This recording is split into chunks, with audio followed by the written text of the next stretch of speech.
Hello, teachers. Welcome to Super Tutor, your one-stop solution for everything related to online teaching. So നിങ്ങൾ കഴിഞ്ഞ ക്ലാസ്സിൽ കഴിഞ്ഞ വീഡിയോയിൽ നമ്മൾ ക്യാൻവേനെ കുറിച്ചിട്ട് അതിനെ പഠിച്ചിട്ടുണ്ടായിരുന്നത് പ്രസന്റ് ചെയ്തിട്ടുണ്ടായിരുന്നത് അതൊക്കെ നിങ്ങൾ കണ്ടിട്ടുണ്ടാവും. നല്ല രീതിയിൽ പ്രസന്റേഷൻ ക്യാൻ ഉപയോഗിച്ചിട്ട് ചെയ്യുന്നുണ്ടായിരിക്കും എന്ന് ഞാൻ വിചാരിക്കുന്നു. ഇല്ലാന്നുണ്ടെങ്കിൽ നിങ്ങൾ നമ്മളെ ചാനലിൽ കയറിയിട്ട് നമ്മളുടെ ആ ഒരു പ്രീവിയസ് വീഡിയോ എന്തായാലും ചെക്ക്ഔട്ട് ചെയ്യണം കേട്ടോ. നമ്മളെ ഇന്നത്തെ വീഡിയോ നമ്മൾ വളരെ ഇമ്പോർട്ടന്റ് ആയിട്ടുള്ള ഒരു ടൂളാണ് പരിചയപ്പെടാൻ പോകുന്നത്, ക്യുൽബോട്ട്.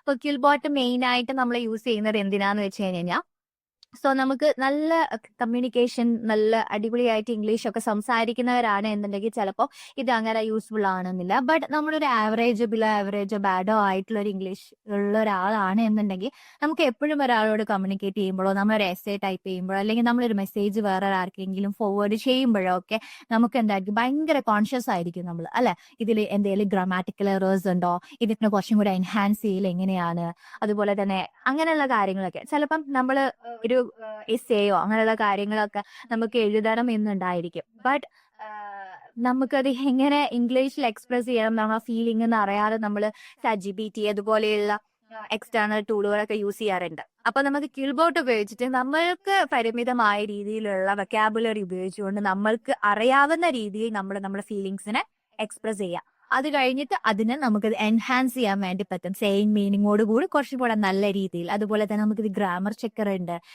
ഡിറ്റക്ടർ ഉണ്ട്, അങ്ങനെ ഒരുപാട് ടൂള് ഒറ്റ കുടക്കീഴിൽ എന്നുള്ള രീതിയിലാണ് കൂടുതലായിട്ടും കമ്മ്യൂണിക്കേഷൻ ലെവലിലാണ് ഈ ഒരു ടൂള് കൂടുതലായിട്ട് യൂസ് ചെയ്യുന്നത്. ഓക്കെ, സോ നമുക്ക് എന്ത് ചെയ്യാം, പെട്ടെന്ന് തന്നെ ക്യുൽബോട്ട് എങ്ങനെയാണ് ചെയ്യുന്നത്, അതിന്റെ ഓപ്പറേഷൻ എങ്ങനെയാണ് എന്നുള്ളത് പെട്ടെന്ന് നോക്കാം കേട്ടോ. സോ അതിനായിട്ട് ഞാൻ ക്രോമിൽ ക്യുൽബോട്ട് എന്ന് ടൈപ്പ് ചെയ്യുന്നുണ്ട്. ജസ്റ്റ് ഈ ഫസ്റ്റത്തെ QUILBOT.com എന്ന് പറയുന്ന ഫസ്റ്റത്തെ ഇതിൽ തന്നെയാണ് പോവേണ്ടത്. അതിൽ ക്ലിക്ക് ചെയ്യുന്ന സമയത്ത് തന്നെ നമുക്ക് ക്യുൽബോട്ടിന്റെ ഒരു ഇന്റർഫേസിലോട്ടേക്ക് വരും, ടൈറ്റിലോട്ടേക്ക് വരും. ഇത് നമുക്ക് പ്രീമിയം വേർഷൻ യൂസ് ചെയ്യാം. നിങ്ങൾ പെയ്ഡ് വേർഷൻ അല്ലാതെ നമ്മുടെ നോർമൽ പ്രീ വേർഷൻ തന്നെ യൂസ് ചെയ്ത് നോക്കൂ. എന്നിട്ട് അത് നിങ്ങൾക്ക് ഭയങ്കര നല്ല രീതിയിൽ എഫക്റ്റീവ് ആവുന്നുണ്ടെന്നുണ്ടെങ്കിൽ ഡെഫിനറ്റ്ലി നിങ്ങൾക്ക് പ്രീമിയം വേർഷൻ ചെയ്യാം. ഞാനിപ്പം കറന്റ് നിങ്ങളുടെ മുമ്പിൽ പ്രസന്റ് ചെയ്യുന്നത് ഫ്രീ വേർഷൻ തന്നെയാണ് കേട്ടോ. അപ്പൊ നമുക്ക് കണ്ട ഈ ഒരു സൈഡിലായിട്ട് പാരാഫ്രൈസർ ഉണ്ട്, ഗ്രാമർ ചെക്കർ ഉണ്ട്, ഡിറ്റക്ടർ ഉണ്ട്, ഒരു ഹ്യൂമനൈസർ ഉണ്ട്, അതിൽ ഒരുപാട് ഓപ്ഷൻസ് ഉണ്ട്. ഇതിൽ നമുക്ക് 2-3 ഓപ്ഷൻസ് ഒക്കെ ഒന്ന് പെട്ടെന്ന് ഒന്ന് ചെക്ക്ഔട്ട് ചെയ്ത് നോക്കാം. ഓക്കെ, അതിൽ ഏറ്റവും കൂടുതൽ എനിക്ക് ഇമ്പോർട്ടന്റ് ആയിട്ട് തോന്നിയത്, എന്റെ മൈൻഡ് ഒക്കെ ബ്ലൂ ചെയ്തതായിട്ടുള്ള ഒരു ഫീച്ചറാണ് പാരാഫ്രൈസ്. പാരാഫ്രൈസ് എന്ന് പറയുന്ന സമയത്തേക്ക് നമുക്ക് എന്താണ് നമുക്ക് എന്താണോ നമുക്ക് വേണ്ടത്, നമുക്കിപ്പം എന്താണ് നമ്മ എക്സ്പ്രസ് ചെയ്യുക, നമ്മുടെ ഫീലിങ്സ് നമുക്ക് എന്താണോ ഇവിടെ ടൈപ്പ് ചെയ്യുക, ആ ടൈപ്പ് ചെയ്യുന്നത് നമുക്ക് സ്റ്റാൻഡേർഡ് ആൻഡ് ഫ്ലുവൻസ് ആണ്, നമുക്ക് ഫ്രീ ആയിട്ട് യൂസ് ചെയ്യാൻ പറ്റാം. റിമനൈസും ഫോർമലൊക്കെ നമുക്ക് പ്രീമിയം വേർഷൻസ് യൂസ് ചെയ്താലേ കിട്ടത്തുള്ളൂ, കണ്ടോ? അപ്പൊ നമുക്ക് ഫ്ലുവൻസി ആൻഡ് സ്റ്റാൻഡേർഡ് ആണ് ഇപ്പൊ നോർമലി ഇപ്പൊ നമ്മൾ യൂസ് ചെയ്യാൻ പോകുന്നത്. ഓക്കെ, അപ്പം അതിൽ നിങ്ങൾക്ക് എന്താണോ എഴുതേണ്ടത്, ടൈപ്പ് ചെയ്യേണ്ടത്, ആ ടൈപ്പ് ചെയ്യുന്ന കാര്യങ്ങൾ നിങ്ങൾ ഇവിടെ ജസ്റ്റ് ടൈപ്പ് ചെയ്യാന്നുള്ളതാണ്. സോയാ നിങ്ങൾക്ക് വേണ്ടിയിട്ട് ഞാൻ പുതിയൊരു സെന്റൻസ് ഞാൻ ഇവിടെ ടൈപ്പ് ചെയ്യാൻ പോവാണ്. ഞാൻ ജസ്റ്റ് ChatGPT-യിൽ ഇട്ടിട്ട് ഒരു റോങ് സെന്റൻസ് തരാൻ പറഞ്ഞതാണ്. ഇപ്പൊ ChatGPT തന്ന ഒരു സെന്റൻസ് ആണ് കേട്ടോ ഇത്. അപ്പൊ ഇതിൽ ഒരുപാട് റോങ് ആയിട്ടുള്ള കാര്യങ്ങളുണ്ട്. My family is important to me, they always support and help me to every situation of life. I lives with my mother, father and my younger brother. My brother അങ്ങനെ correct ആയിട്ട് എന്ത് ചെയ്തിട്ടുണ്ട്, നമ്മളെ ഒരു sentence ഇവിടെ കൊടുത്തിട്ടുണ്ട്. നമുക്കിനി ഇത് പാരാഫ്രൈസ് ചെയ്ത് നോക്കാം. ഓക്കെ, അപ്പൊ ഈ ഒരു സെയിം സെന്റൻസ് ഇതിൽ നമുക്ക് ഗ്രാമാറ്റിക്കലി എറേഴ്സ് ഉണ്ടായിരിക്കും, അല്ലെങ്കിൽ സ്പെല്ലിംഗ് എറേഴ്സ് ഉണ്ടായിരിക്കും, സെന്റൻസിന്റെ എറേഴ്സ് ഉണ്ടായിരിക്കും, ഡിഫറെന്റ് ടൈപ്സ് ഓഫ് എറേഴ്സ് ഇതിലുണ്ടായിരിക്കും. സോ അതില് നിങ്ങൾക്ക് ഇത് നേരെ തിരിച്ചിട്ട് നമുക്ക് ഇത് വേറൊരു രീതിയിൽ ഇതേ സെയിം സിനോണിം വെച്ചുകൊണ്ട് തന്നെ ഈ സെയിം പാരഗ്രാഫിനെ നമുക്ക് വേറൊരു രീതിയിൽ ഇവിടെ റീക്രിയേറ്റ് ചെയ്ത് തന്നിട്ടുള്ളത് കാണാൻ പറ്റും. കണ്ടോ?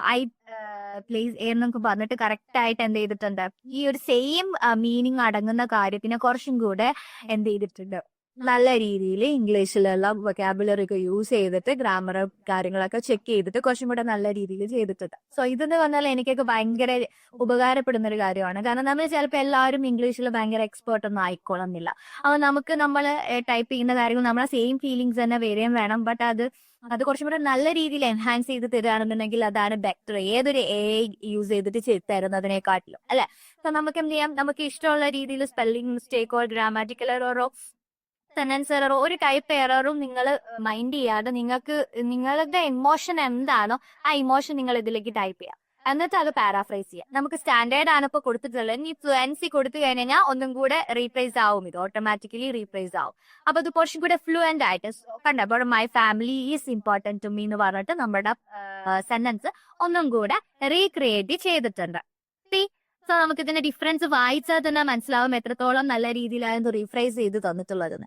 ഇനി നമുക്ക് ഈ ഒരു റീഫ്രേസ് ചെയ്ത് തന്നിട്ടുള്ള ഈ ഒരു ടോപ്പിക് തന്നെ നമുക്ക് എന്ത് ചെയ്യാം, ഒരു സെന്റൻസ്, ഈ ഒരു പർട്ടിക്കുലർ സെന്റൻസ് നമുക്കൊന്നും കൂടെ റീഫ്രേസ് ചെയ്യണം അല്ലെ. നമുക്ക് കുറച്ചും കൂടെ അത് എൻഹാൻസ് ചെയ്യണമെന്നുണ്ടെങ്കിൽ ഇതുമായിട്ട് 3 ചോയ്സ് അവർ തന്നിട്ടുണ്ട്. അപ്പൊ ഈ 3 ചോയ്സ് ഏത് ചോയ്സ് വേണം, സെയിം മീനിങ് ആയിരിക്കും, ബട്ട് 3 ചോയ്സ് നമുക്കിവിടെ തന്നിട്ടുണ്ട്. ക്ലിയർ? സോ ഇത് ഉപയോഗിച്ചിട്ട് നമുക്ക് എന്ത് ചെയ്യാൻ പറ്റും, ഒന്നും കൂടെ എൻഹാൻസ് ചെയ്യാൻ വേണ്ടി പറ്റും. ഇനിയിപ്പം ഈ സ്പെൻഡിങ് എന്നുള്ള ഈ ഒരു പർട്ടിക്കുലർ ഇതിനെ എന്ത് ചെയ്യണം, എനിക്ക് റീഫൈസ് ചെയ്യണം. കണ്ടാ, ഈ ഒരു പർട്ടിക്കുലർ ഇതിന് അത് ക്ലിക്ക് ചെയ്യുമ്പോൾ തന്നെ ടൈം സ്പെൻഡ്, മേക്കിംഗ് മെമ്മറീസ്, അങ്ങനെ ആ ഒരു സ്പെസിഫിക് വേർഡിനെ റീപ്ലേസ് ചെയ്യുന്ന അതേ മീനിങ് ഉള്ള വേറെ ഒരുപാട് വേർഡ്സ് നമുക്ക് ഇവിടെ ഒരു സജസ്റ്റ് ചെയ്യുന്നുള്ളതാണ്. അപ്പൊ നമുക്ക് നമ്മുടെ ഇംഗ്ലീഷിൽ നിന്ന് ഭയങ്കര അടിപൊളിയായിട്ട് നല്ല ബെറ്റർ ആക്കി മാറ്റാനായിട്ട് സാധിക്കും. ഓക്കെ, മസ്റ്റ് ആയിട്ട് നിങ്ങൾ പാരാഫ്രൈസർ ഒന്ന് ചെക്ക് ചെയ്ത് നോക്കാം. ഓക്കെ, ദെൻ നമ്മൾ രണ്ടാമത്തെ ഓപ്ഷൻ എന്ന് പറയുന്നത് ഗ്രാമർ ചെക്കർ ആണ്. സോ ഇവിടെ നമ്മളുടെ പ്രോപ്പർ ആയിട്ടുള്ള നമ്മൾ ആ സെന്റൻസ് നമ്മൾ എന്താണ്, നമ്മളുടെ ഗ്രാമാറ്റിക്കൽ എറേഴ്സോ കാര്യങ്ങളോ മിസ്റ്റേക്കോ ഒക്കെ ഉണ്ടെങ്കിൽ അത് എക്സാക്ട്ലി എവിടെയാണ് ആ മിസ്റ്റേക്ക് വന്നിട്ടുള്ളത്, അതിന് എറേഴ്സ് ഒക്കെ കണ്ടുപിടിക്കാൻ വേണ്ടിയിട്ടാണ്. സോ എക്സാക്ട്ലി ഞാൻ നേരത്തെ ചെയ്തതുപോലെ തന്നെ ആ ഒരു സ്പെസിഫിക് സെന്റൻസ് ഞാൻ ഇവിടെ എന്ത് ചെയ്തിട്ടുണ്ട്, കോപ്പി പേസ്റ്റ് ചെയ്തിട്ടുണ്ട്. ജസ്റ്റ് ഒന്ന് അത് റീഡ് ചെയ്യാനുള്ള ഒരു 30 സെക്കൻഡ്സ് വേണ്ടി വരും. നെറ്റൊക്കെ സ്പീഡുള്ളവരാണെന്നുണ്ടെങ്കിൽ അടിപൊളിയായിട്ട് ചെയ്തു. ഇതിപ്പോ നല്ലതാണ് എന്നാണ്, ഫുൾ എല്ലാം അടിപൊളിയാണ് എന്നാണ് ഇവിടെ പറയുന്നത്. നൈസ് ജോബ് എന്നുള്ള രീതിയിൽ. സോ നമുക്ക് എന്ത് ചെയ്യാം, ജസ്റ്റ് വേറൊരു ഞാൻ ജസ്റ്റ് ടൈപ്പ് ചെയ്യാം കേട്ടോ. My home is Palakkad. I am working a teacher in a school. Just grammar errors ഉള്ള രീതിയിൽ സ്പെല്ലിംഗ് മിസ്റ്റേക്കുകളുടെ രീതി കൊടുത്തിട്ടുണ്ട്. സോ ഇവിടെ കണ്ടോ, ഈ ഒരു സെന്റൻസ് നമുക്ക് ഇഷ്ടമുള്ള സെന്റൻസ് ആണ്. നമുക്ക് നമ്മുടെ മൈൻഡിൽ വരുന്ന ആ ഒരു ഇത് നമ്മൾ എഴുതി കഴിഞ്ഞാൽ നമുക്ക് ഇവിടെ എന്ത് ചെയ്യുന്നുണ്ടായിരിക്കും, എറേഴ്സ് വന്നിട്ടുണ്ടായിരിക്കും. ടോട്ടൽ 5 എറേഴ്സ് ആണ് ഇവിടെ കാണിക്കുന്നത്. ഇവിടെ ഒരു 5 എറേഴ്സ് ആണ് ഇവിടെ കാണിക്കുന്നത്. നമുക്ക് ഓരോന്നായിട്ട് നോക്കാം. അപ്പം ഇവിടെ മൈ ഹോമിന് പകരം M ക്യാപിറ്റൽ ആണെന്നുണ്ടെങ്കിൽ കുറച്ചും കൂടെ എന്തായിരിക്കും, ബെറ്റർ ആയിരിക്കും അല്ലെ. അപ്പം അത് അവരവിടെ തന്നിട്ടുണ്ട്, ചെക്ക് ചെയ്യാൻ തന്നിട്ടുണ്ട്. ജസ്റ്റ് നമ്മൾ ഇവിടെ ടിക്ക് ചെയ്യുമ്പോൾ തന്നെ അത് ഇവിടെ ഓട്ടോമാറ്റിക്കലി എന്തായിക്കോളും, ആക്സെപ്റ്റ് കൊടുത്തു കഴിഞ്ഞാൽ ഓട്ടോമാറ്റിക്കലി അതിവിടെ മാറിക്കോളും. ഇനി പാലക്കാട് എന്നുള്ളത് തന്നെ P ക്യാപിറ്റൽ വേണം, സോ ആക്സെപ്റ്റ് കൊടുക്കാം. സോ അതെന്ത് ചെയ്തു, അവിടെ വന്നു. ഇനി I am എന്നുള്ളത് നമുക്ക് എന്താണ് മാറ്റണം, അത് മാറ്റിയിട്ടുണ്ട്. ദെൻ I am working എന്നുള്ളത് മാറ്റിയിട്ട് വർക്കിംഗ് ആസ് എ എന്നുള്ള രീതിയിലോട്ടേക്ക് അതെന്ത് ചെയ്തിട്ടുണ്ട്, ആ സെന്റൻസിനെ കുറച്ചും കൂടെ ഫുൾ ആക്കി തന്നിട്ടുണ്ട്. സ്കൂളിന്റെ സ്പെല്ലിംഗ് ഞാൻ തെറ്റായിട്ടാണ് കൊടുത്തിട്ടുള്ളത്.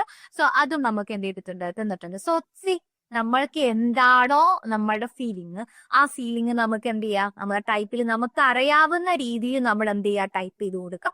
ടൈപ്പ് ചെയ്ത് കൊടുത്തു കഴിഞ്ഞാൽ അത് നേരെ അതിനെ നല്ല രീതിയിൽ ഗ്രാമറൊക്കെ ചെക്ക് ചെയ്ത് നല്ലൊരു സെന്റൻസ് ആക്കി ഈ ഒരു ഇത് ക്രിയേറ്റ് ചെയ്ത് തരും. ഓക്കെ, സോ ഇതാണ് നമ്മുടെ രണ്ടാമത്തെ ഫീച്ചർ എന്ന് പറയുന്നത്. സോ ഇത്രയാണ് നമ്മളെ ഗ്രാമർ ചെക്കറിലുള്ളത്. ഇനി നമുക്ക് നമ്മളുടെ മൂന്നാമത്തെ ഫീച്ചർ ആയിട്ടുള്ള AI ഡിറ്റക്ടർ ഒന്ന് നോക്കി നോക്കാം.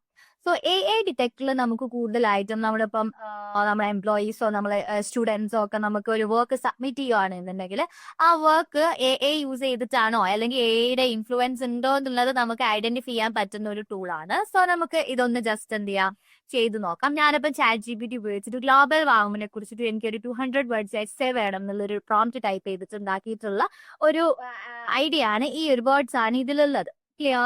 സോ ഇത് നമുക്ക് AI ഡിറ്റക്ട് ചെയ്യൂലേ എന്നുള്ളതൊന്ന് ചെക്ക് ചെയ്ത് നോക്കാം കേട്ടോ. സോ ഇവിടെ പറയുന്നത് എന്താണ്, 88% എ ഡിറ്റക്ട് ചെയ്ത, മെജോറിറ്റി ഓഫ് എ ഡിറ്റക്ട് ചെയ്തിട്ടുള്ളതാണ് എന്നുള്ളതാണ് പറയുന്നത്. 12 ഹ്യൂമനൈസ് ചെയ്തിട്ടുള്ളതാണ്, but majority of A detect ചെയ്തിട്ടുള്ള പാർട്ടാണ് എന്നുള്ളതാണ് എന്ത് ചെയ്തിട്ടുള്ളത്, പറഞ്ഞു തന്നിട്ടുള്ളത്. ഓക്കെ, സോ ഇവിടുന്ന് നമുക്ക് എന്ത് ചെയ്യാം, നമ്മൾക്ക് തന്നിട്ടുള്ള അല്ലെങ്കിൽ നമുക്ക് സബ്മിറ്റ് ചെയ്തിട്ടുള്ള ആ കണ്ടന്റുകളൊക്കെ എ ഡിറ്റക്ട് ചെയ്തിട്ടുണ്ടോ അല്ലെങ്കിൽ എ ഇൻഫ്ലുവൻസ് ഉണ്ടോ എന്നുള്ളത് നമുക്ക് അറിയാൻ പറ്റും. ഇനി എ ഹ്യൂമനൈസർ ഉണ്ട് നമുക്ക്. എ ഹ്യൂമനൈസർ എന്ന് പറയുന്ന സമയത്ത് നമുക്ക് എപ്പോഴും ഉള്ളൊരു ബുദ്ധിമുട്ടാണ് അല്ലെ, എന്താണ്, നമ്മൾ ടൈപ്പ് ചെയ്യുന്ന കാര്യങ്ങൾ അല്ലെങ്കിൽ ചാറ്റ് GPT വേറെ ഏതെങ്കിലും ചാറ്റ് ബോട്ടൊക്കെ യൂസ് ചെയ്തിട്ട് ഉണ്ടാക്കിയിട്ടുള്ള കോണ്ടന്റ് നമ്മൾ ഓപ്പോസിറ്റ് നിൽക്കുന്ന ആള് ഡിറ്റക്ട് ചെയ്യാൻ പാടില്ല അല്ലെ. അപ്പൊ അതിന് വേണ്ടിയിട്ടുള്ള എ ഡിറ്റക്ടർ ആണ് ഇവിടെ കൊടുത്തിട്ടുള്ളത്. സോ ഇവിടെ നമ്മൾ നോർമൽ നമ്മളുടെ ആ ഒരു പാരാഫ്രേസിന് യൂസ് ചെയ്തിട്ടുള്ള സെയിം സെന്റൻസ് ആണ് ഇവിടെ യൂസ് ചെയ്തിട്ടുള്ളത്. ഇവിടെ നോക്കുന്ന സമയത്ത് അത് എന്ത് ചെയ്യുന്നിട്ടുണ്ട്, ഹ്യൂമനൈസ് നമ്മളൊരു ഇത് കൊടുത്തു കഴിഞ്ഞാൽ അതെന്ത് ചെയ്യും, കുറച്ചും കൂടെ ഡേയ്സ് എന്ന് പറഞ്ഞിട്ട് അത് ഹ്യൂമനൈസ് ചെയ്തിട്ടുണ്ട് ഈ ഒരു സെന്റൻസ്, ഇത്രയും പാരഗ്രാഫ്. ഓക്കെ, സോ ഇതാണ് എ ഹ്യൂമനൈസർ വരുന്നത്. സോ നമുക്ക് ഏതെങ്കിലും എ യൂസ് ചെയ്തിട്ടുണ്ടാക്കിയിട്ടുള്ള കോണ്ടന്റുകൾ നമുക്ക് ഹ്യൂമനൈസറിൽ ഇട്ടിട്ട് ഹ്യൂമനൈസ് ചെയ്തെടുക്കാൻ വേണ്ടി പറ്റും. ഓക്കെ, ആൻഡ് നമുക്ക് ഈ ഡോട്ടിൽ ക്ലിക്ക് ചെയ്ത് നമുക്ക് ഒരുപാട് ഓപ്ഷൻസ് ഇട്ടിട്ടോ. നമുക്ക് ഞാനിങ്ങനെ ട്രാൻസ്ലേറ്റും കൂടെ ഒന്ന് നിങ്ങൾ കാണിച്ചു തരാം. ഓക്കെ, അപ്പൊ ഞാനിവിടെ ടാർഗറ്റ് ലാംഗ്വേജ്, നമ്മൾ കൊടുക്കുന്ന ലാംഗ്വേജ് ഇംഗ്ലീഷ് ആണ്. നമ്മുടെ ടാർഗറ്റ് ലാംഗ്വേജ് നമുക്ക് ഏതിലോട്ടേക്കാണ് കൺവേർട്ട് ചെയ്യേണ്ടത്, മലയാളത്തിലോട്ടേക്കാണ് അല്ലെ. അപ്പൊ അത് ഞാനിവിടെ മലയാളം എന്ന് പറഞ്ഞിട്ടും കൊടുത്തിട്ടുണ്ട്. ജസ്റ്റ് നമ്മൾ ഇത് എന്ത് ചെയ്യുന്നു, നമ്മളുടെ ഏതാണോ ഞാൻ ആ ഗ്ലോബൽ വാർമിംഗ് എന്ന് പറഞ്ഞിട്ടുള്ള ആ ഒരു ഇതുണ്ടല്ലോ, അതാണ് ഞാൻ ഇവിടെ കൊടുത്തിട്ടുള്ളത്. കറക്റ്റ് ആയിട്ട് ആഗോളതാപനം ഭൂമിയുടെ കാലാവസ്ഥയെ ബാധിക്കുന്ന ഗുരുതരമായ പ്രശ്നമാണ് ഗ്രീൻ ഹൗസ് വാതകങ്ങൾ കാരണം കേട്ടോ. കറക്റ്റ് ആയിട്ട് ഒരു പ്രോപ്പർ ആയിട്ടുള്ള നല്ല രീതിയിൽ, ചിലപ്പോൾ നമ്മളെ ഗൂഗിൾ ട്രാൻസ്ലേറ്റ് ഒക്കെ ഇട്ട് കഴിഞ്ഞാൽ അതൊരു അച്ചടി മലയാളമായിട്ട് വരും. പക്ഷെ അതിനേക്കാൾ എനിക്ക് കൂടുതലായിട്ട് ഇതിന്റെ മലയാളം കുറച്ചും കൂടെ ഹ്യൂമനൈസ് ചെയ്തതുപോലെ എനിക്ക് തോന്നാറുണ്ട് പലപ്പോഴും കേട്ടോ. അപ്പൊ നിങ്ങൾ ഇതിന്റെ ട്രാൻസ്ലേഷനും ഒന്ന് നോക്കി നോക്കാം, എങ്ങനെയാണ് ഗൂഗിൾ ട്രാൻസ്ലേറ്റർ ആണോ അല്ലെങ്കിൽ ഇതാണോ കുറച്ചും കൂടെ ബെറ്റർ ആയിട്ടുള്ള ഓപ്ഷൻ തരുന്നത് എന്നുള്ളത് നിങ്ങളൊന്ന് ചെക്ക്ഔട്ട് ചെയ്തിട്ട് കമന്റിൽ പറയാം. ഓക്കെ, സോ ഇതാണ് നമ്മുടെ ക്യൂൽ ബോട്ടിന്റെ കുറച്ച് ഫീച്ചേഴ്സും അതിന്റെ പ്രത്യേകതകളൊക്കെ. നിങ്ങൾക്ക് ഇഷ്ടമായിട്ടുണ്ട് എന്നാണ് വിചാരിക്കുന്നത്. ഡെഫിനറ്റ്ലി ഈ ഒരു ക്യൂൽ ബോട്ട് എന്തെയും ചെക്ക്ഔട്ട് ചെയ്ത് നോക്കണം. ഇന്നത്തെ കാലത്ത് നമുക്ക് ഇപ്പം നിങ്ങളൊരു ടീച്ചർ ആണ് എന്നുണ്ടെങ്കിൽ നിങ്ങളുടെ സ്റ്റുഡന്റ് ഇപ്പം നല്ല രീതിയിൽ ഇംഗ്ലീഷിൽ കമ്മ്യൂണിക്കേറ്റ് ചെയ്യാൻ പറ്റുന്നില്ല, അല്ലെങ്കിൽ എഴുതാൻ പറ്റുന്നില്ല, അല്ലെങ്കിൽ ബുദ്ധിമുട്ട് അനുഭവിക്കുന്നുണ്ട് എന്നുണ്ടെങ്കിൽ നിങ്ങൾക്ക് എന്ത് ചെയ്യാം, അവരോട് ആക്ടിവിറ്റി പാരാഫ്രൈസർ ഇൻസ്റ്റാൾ ചെയ്തിട്ട് എന്ത് ചെയ്യാൻ പറ്റും, അവരെടുത്ത് പോയിട്ട് നിങ്ങൾ എന്താണോ ഇപ്പൊ ഒരു ടോപ്പിക്ക് നമ്മളോട് പറയാം, അപ്പം ആ ടോപ്പിക്കിൽ നിങ്ങൾക്ക് എന്താണോ ഉള്ളത് അത് നമ്മൾ പാരാഫ്രൈസറിൽ പോയിട്ട് എന്ത് ചെയ്യുക, നിങ്ങൾ ജസ്റ്റ് എന്ത് ചെയ്യുക, ടൈപ്പ് ചെയ്യുക. നിങ്ങൾക്ക് ഇഷ്ടമുള്ള രീതിയിൽ നിങ്ങൾ എന്ത് ചെയ്യുക, ഗ്രാമറോ ഒരു എററോ നോക്കണ്ട, നിങ്ങൾക്ക് നിങ്ങളുടെ വൊക്കാബുലറി ഉപയോഗിച്ച് നിങ്ങൾ ചെയ്യുക. എന്നിട്ട് അത് പാരാഫ്രൈസ് ചെയ്ത് നോക്കുക. എന്നിട്ട് നിങ്ങൾ എഴുതിയിട്ടുള്ളതും അതുപോലെ തന്നെ പാരാഫ്രൈസ് ചെയ്തതുമായിട്ടുള്ളത് രണ്ടും നമ്മൾ എന്ത് ചെയ്യുക, എന്ത് ചെയ്യുക, കമ്പയർ ചെയ്തിട്ട് നമ്മൾക്ക് എവിടേക്കാണ് സെയിം ആ ഒരു വേർഡിന്റെ സെയിം മീനിങ് വരുന്ന പുതിയ വാക്കുകൾ യൂസ് ചെയ്യുക എന്നുള്ള കാര്യങ്ങളൊക്കെ നമുക്ക് അവിടെ നിന്ന് പഠിക്കാൻ വേണ്ടി പറ്റും. സോ വളരെ യൂസ്ഫുൾ ആകുന്ന ഒരു ടൂളാണ്. അപ്പൊ നിങ്ങൾ എല്ലാവരും ഇതെന്ത് ചെയ്യുക, ചെക്ക്ഔട്ട് ചെയ്ത് നോക്കുക. ഇതുപോലെയുള്ള വീഡിയോസിന് വേണ്ടിയിട്ട് നമ്മുടെ ചാനൽ എന്തായാലും സബ്സ്ക്രൈബ് ചെയ്യാനും അതുപോലെ തന്നെ നോട്ടിഫിക്കേഷൻ ബട്ടൺ അമർത്താനും മറക്കരുത്. സോ അടുത്ത നല്ലൊരു വീഡിയോ ആയിട്ട് നമുക്ക് അടുത്ത വീഡിയോയിലേക്ക് കാണാം. Thank you so much. By.